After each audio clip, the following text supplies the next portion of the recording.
Okay, so this is it's called a keyhole garden. It's called that because of its shape. And this one is it was originally developed in southern Africa where they have a really dry climate. And we got a drought coming this summer because the snowpack in the Cascade Mountains is only 18%, and that's what feeds the Yakima River. So we're going to have to be gardening with less water this year. And there's a few things that make this a more water-saving garden. One is we dug down about a foot, and we got a bunch of logs here. A lot of these are extremely rotten. It's pretty similar to what's called a hugelkultur garden, and that one is basically berry logs a few feet deeper down, and they as they rot, they act as a sponge, and they water the plants planted on top of them. This one, we got about a foot of wood, and it's going to be covered with a couple layers of cardboard, as the walls are also going to be lined with cardboard to prevent stuff leaking out.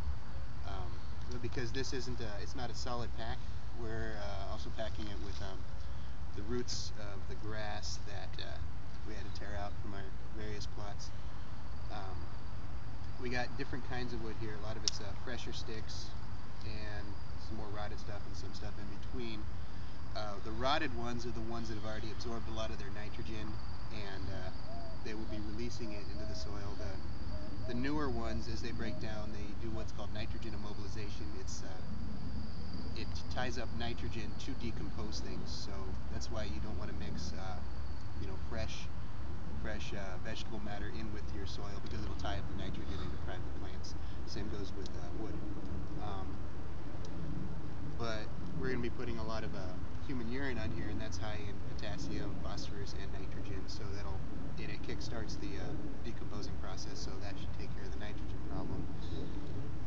Then on top of the layers of cardboard, we're going to be putting some soil, and then cover that with some already made compost that we got, and then a layer of wood chips.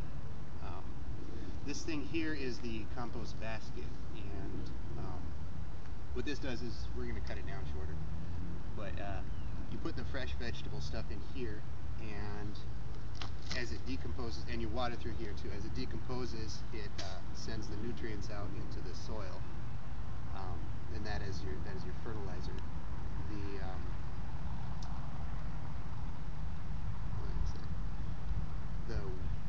And when you're first starting it, you want to, well, when the roots are a little bit grown out, you want to kind of stress them a little bit and just water through here, and what that does is it forces all the roots to grow towards the center, so they have all the water from the same place, and they get all the nutrients straight from the decomposing vegetable matter.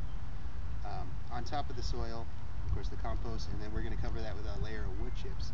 That's another really good thing for water preservation, because they hold water when it does rain, and when you got a dry spell, what it does is it absorbs the heat on top, and it just kind of dissipates it.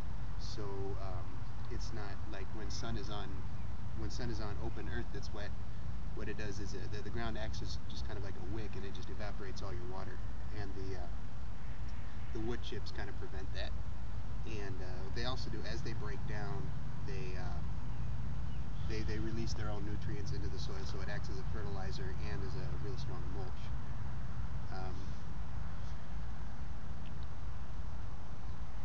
I think that's about it.